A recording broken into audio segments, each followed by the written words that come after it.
On this video, I'm gonna be showing you guys how to do a spline crank hub on a F80 M3. This is the one that doesn't require drilling. It's pressed into the crank and it has splines that locks it with the capture bolt. So I'm gonna be showing you guys the process on how to do the spline lock crank hub on this without taking the oil pan out. So come with me, let's start taking this thing apart, and I'm gonna do a time lapse on taking things apart, and on the important parts I'm gonna be stopping the time lapse and I'm gonna be talking to you guys what I do, how I do it, and what's the easy tricks that I use to do the spline lock crank hub on the F80 M3 with the S55 motor. So come with me, let's start taking this thing apart.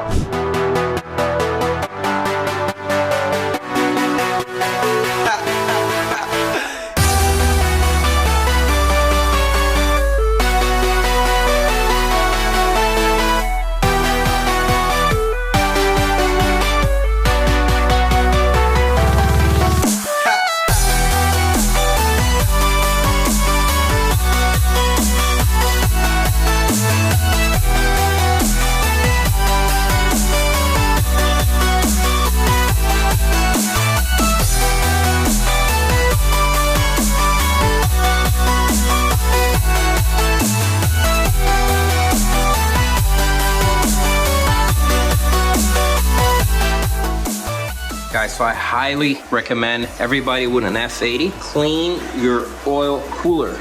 Okay, it sits right down here, but it collects air from the bumper. So the air comes in, okay, and it goes down and it exits under the car. So it comes through here, goes through the cooler, goes back down under the car. But it collects a lot of dust, a lot of debris from the road and leaves and whatever. And with time, that just gets restricted and that's no good.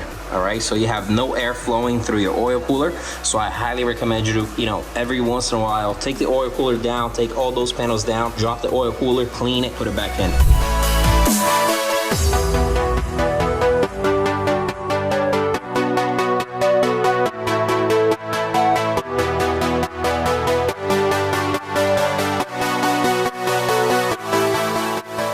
Okay guys, so now it's time to time the engine.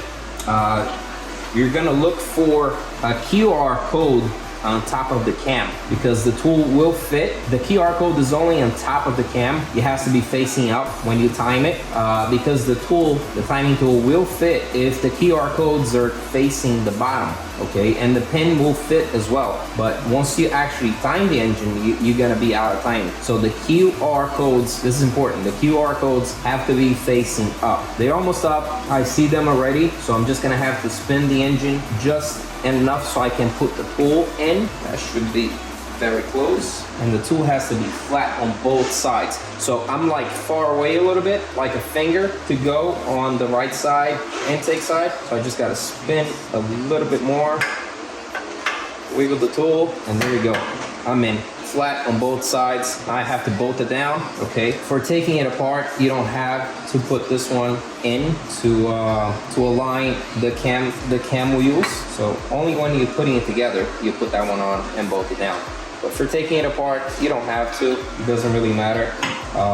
So now this is just reference, and you take the tool out and you put the pin in first. You put this in just enough to see if you close to the pin. But now you gotta take the tool apart, take it out, and you pin the crank. After you pin the crank, then you put the tool down. So now I'm going under the car to pin the crank. Another trick that I use for pinning the crank, unfortunately I'm not gonna be able to show you guys where to pin. Again, if you're doing this job, you should know how to time an engine and you should know how to put a pin in. This is very basic steps. So if you don't know how to time this engine or an N55, which is the same plant, I wouldn't get involved on trying to do this job because you definitely will break it. So to put the pin in, instead of using the ratchet on the crank, I use a breaker bar because you have to be one hand on the breaker bar and the other hand trying to put the pin in. Okay, so if you go past where you have to put the pin in, you're gonna have to leave that hand, go back to the ratchet, put on the unscrew position and it's just gonna be a nightmare. And then you probably off again, because you literally have to be like pushing it towards the flywheel and going back and forth. Okay, so that's why I recommend not using a ratchet on the crank when you're pinning the motor. Use a breaker bar. It's gonna make your life much easier. So now I'm gonna go into the car and get that done. We are heroes tonight.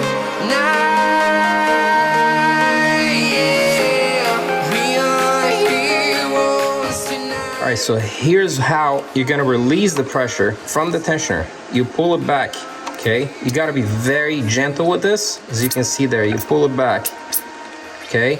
And then at the same time you're doing that, you lock it in place. I'm not, like I say, I'm holding my phone with my hand. My stand cannot hold the phone in this position. So I'm gonna be locking this, but this is how you do it. You put the pick in there, okay? And you pull the tensioner back as I'm doing here, and you lock it in place. So after I lock it in place, I'm gonna show you guys with the tool in place, but this is how you retract the tensioner. It ain't wrong if it works, right? So that locks it in place for me, so I can now take the crank hub out of place without dropping the oil pan.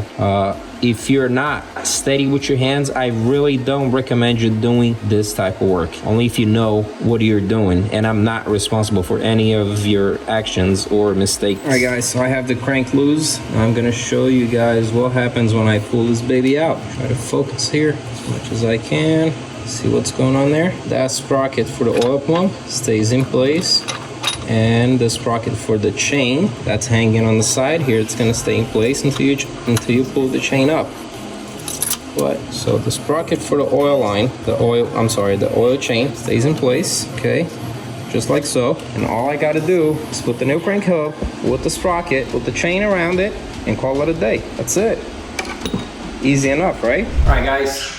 So the crank hub is done. Just want to touch and show you guys the difference of the stock crank hub versus the one I just showed you. That's one piece. As you can see the difference here, this is two pieces. Okay, so it's just the hub itself and the sprocket that goes in the hub. So what happens is you downshift so hard, the crank wants to brake, but the drivetrain will stay in place and the car actually will go out of timing. So it's like the impact is so much that the crank hub, by being two pieces connected together and there's no spline or locks to hold the sprocket in place, it just spins. So if, you know, depending on how high you're revving the engine and how hard you downshift the car, that's when it's gonna happen. So now this customer is not gonna have this problem anymore. The car is now done. And yeah, this is the old one and this is what you want to replace. Thanks for watching the video. Stay tuned for the next one.